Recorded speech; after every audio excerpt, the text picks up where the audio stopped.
Hi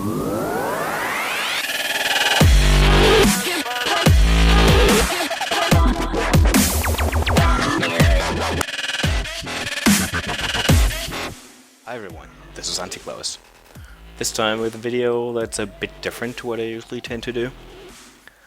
Since 2015 was a rather good year for video games, and I found quite a few enjoyable ones, I thought I'd put together my take on a top 10 list. It's less about what I think were the best produced ones, but more about what I personally enjoyed the most. So games that I didn't play at all will naturally not appear in this video.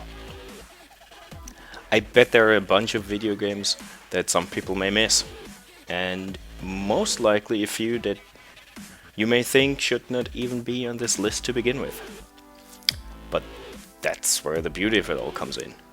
This is my list. I actually challenge you all to put together your own list. And let me know. Just put them down in the comments below. So without further ado, and even if you disagree with my picks, I hope you enjoy this video.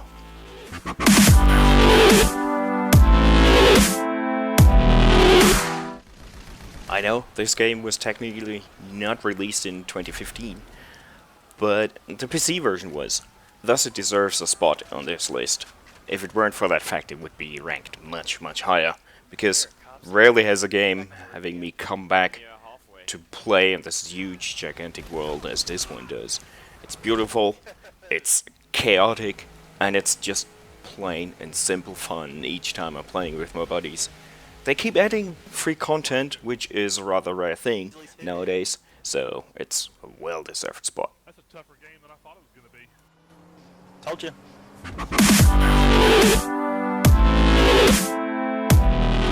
Just a prank, Han.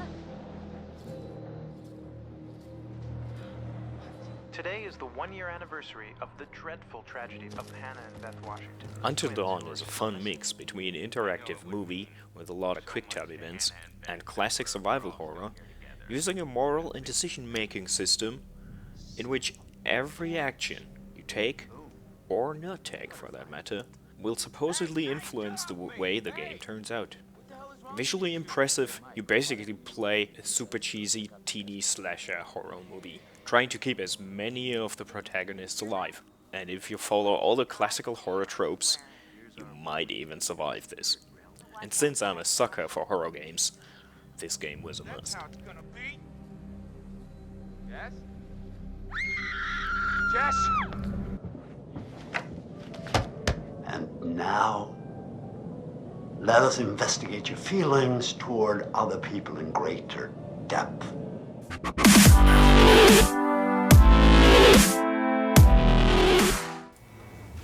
I'm not good at space shooters or flight games in general, but this game's unique mix of a space opera, MMO style, and the huge game world, in addition with the awesome graphics and the sound design, really make me enjoy this, even if I suck at it. After a steep learning curve, you will have full control of choice what to do and how to spend your time in it.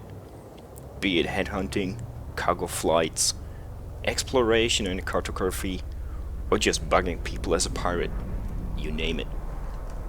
Well-deserved place on this list.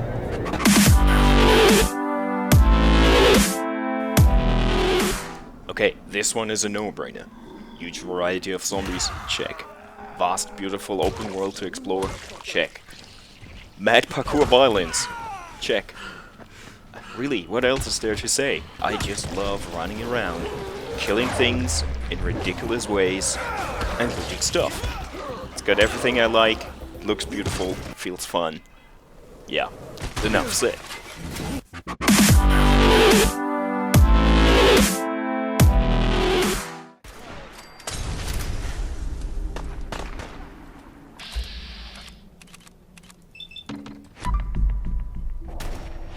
I wouldn't say Fallout 4 is a disappointment, because it's just what I expected it to be. I'm just a tad disappointed that it's not more than what I expected it to be.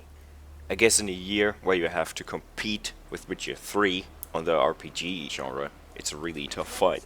And then again, Fallout 4 is barely an RPG anymore. The dumbed down conversations are a dead giveaway. It's undoubtedly more of a shooter with RPG elements than the other way around. And then they tagged on a few new things. It's just that I don't care enough about those things. The crafting and modding are kinda cool, they're just not my cup of tea, just like building your own settlement. It's not what I'm looking for in a Fallout game. But then, it's not a bad game. It's basically more of the same, which, when you consider Fallout 3 in New Vegas, is brilliant, so more of the same can't be bad. And I realized that each time I started playing, I got lost in Fallout's world for a few hours without realizing, so that's what makes it a good game, and has this a rather high spot on my list. Remember, you are the pride of General Atomics.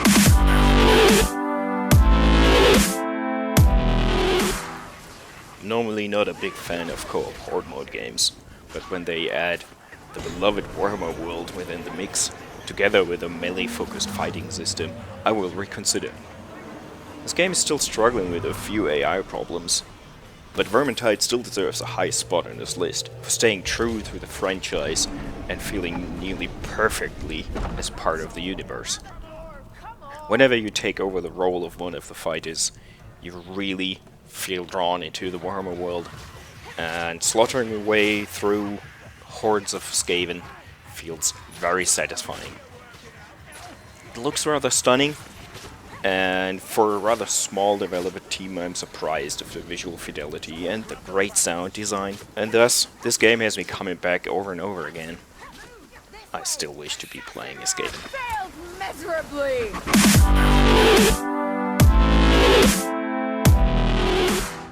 A mix of Shadow of Mordor and Rage might describe Mad Max pretty much.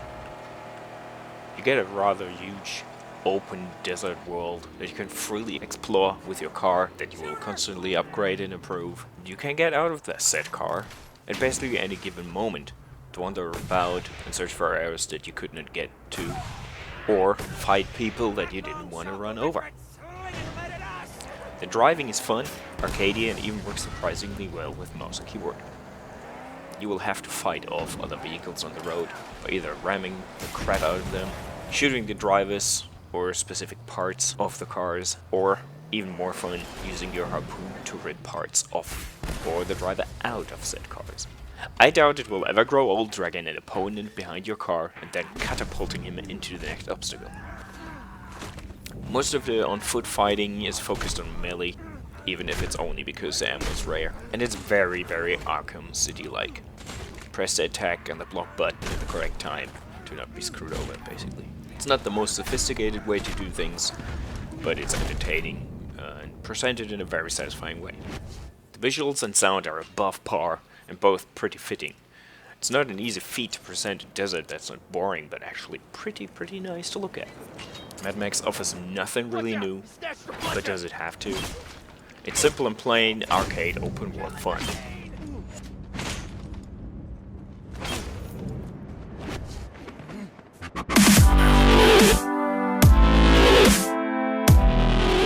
I kept my eyes out for this one, since it entered early access in Steam, but I still held back. But now that it's a full release, man, what a release it is. I immediately felt like playing good old Colin McRae Rally back in the days. Or rather, I felt like home. Dirt Rally looks astonishing, so much that a few screenshots actually feel like real pictures. Of course you cannot pay attention to that beauty while blasting through those punishingly tough tracks and being bombarded with that impressive sound. It's offering quite good variety of different settings, like the all too familiar snow-covered forest roads of Sweden or the foggy, rainy UK tracks. It also plays really well with a gamepad, and having wheel is probably more like work than fun. Still wish I had one though. You can choose between setting up custom events, different modes, or going to the career mode where the real meat of the game is. In addition to the challenging gameplay while racing, you will have to manage not only with the repairs and settings of your car, but you can also manage the whole team. Hiring better personnel will impact the repair times and performance. I haven't had time to play this as much as I would love to, but already this most certainly deserves a high ranking on my list. Jump into right 4 long tights to 360.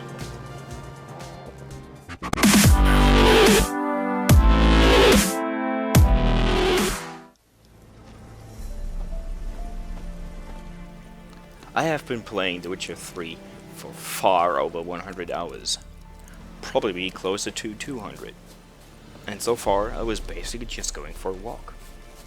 I'm not very far into the main story, nor do I care. I'm just exploring this world, and I'm enjoying it at my pace. This is just jaw-dropping beautiful. It feels like every single stone, every pebble, and each straw of grass in this large world has been lovingly placed by someone by hand, putting thought and effort into every corner of the map. This makes it feel more alive and believable than any other video game world I have ever experienced so far. I just can't believe the progress the developers have made since Witcher 2. And that blew me away back then. Besides it being a beauty, it's well written and features great characters that all seem like they have their own motivation and agendas. And so you never know what to expect and what will happen. And even the most menial side quests were enjoyable because they don't feel unimportant or like filler. This game has better side quests than many other RPGs do have main quests. There's a ton of content in this game, plus a bunch of free DLC that was released after the main game.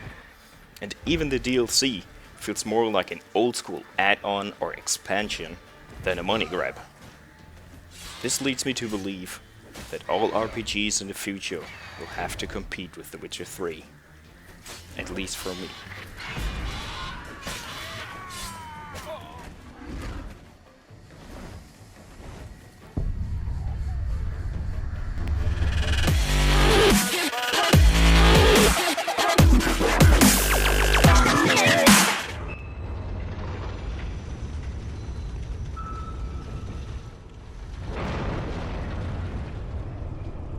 This probably doesn't come as too big of a surprise to anyone who has witnessed my gaming habits in the last few months. But why my obsession with Bloodborne? I never finished a Souls game. I own them all, but have never gotten into them enough to get past the initial few levels without giving up being frustrated. They were not only too difficult, but they felt clunky and far too slow-paced, in addition to a setting that was, at least at first glance, not interesting enough to have me try and suffer through that steep learning curve. Those were exactly the reasons why Bloodborne was initially not too appealing to me. If it weren't for that different setting though, that had me curious, and after learning more and finding out that it was not only using classic gothic horror elements, but was also heavily borrowing from Lovecraft's cosmic horror, that had me captured. So much that I finally gave in and bought a PlayStation 4, basically just to be able to play Bloodborne. And I didn't regret it. Well, yes I did. The first 2 days playing Bloodborne saw a quick change from, wow, this looks and feels amazing, to, why the hell did I spend all that money on this?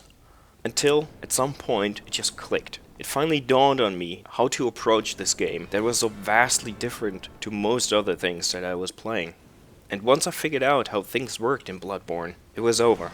I wanted to find everything, know everything, and experience this eldritch horror made digital flesh.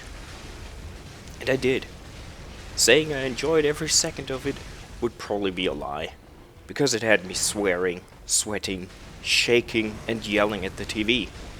But each progress, be it unlocking a shortcut, finding a new item, or beating a boss, felt like a real achievement. I had to learn from my mistakes, and had to change my approach or improve on my gameplay to overcome the challenges. My main character is now close to level 200, and I have experienced nearly everything the game has to offer. But I'm still not fed up. I only recently started playing co-op sessions, which feel really rewarding, and the player base seems very grateful. And after the add-on I was so feverishly waiting for, I started a new secondary character that I will switch to every so often, just to spice things up. And with my main character, I still have to delve deeper into the madness that is the Chalice Dungeons to get the Platinum Trophy, officially having made 100% progress in the game. I bet this sounds all too familiar to anyone that got hooked on any of the Soulsborne games. I guess it's exactly why the communities surrounding these games are still that active, playing and sharing their experience with From Software games. If it were not for that personally far more interesting and rather new and fresh setting, Witcher would probably be my number one on this list.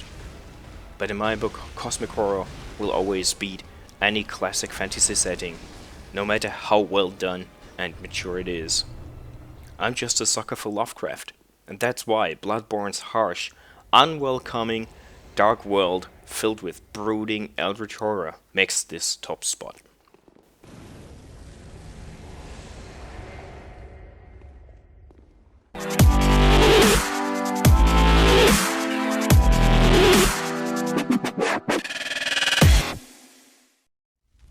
We don't have as many tools as we once did, but you're welcome to use whatever you find.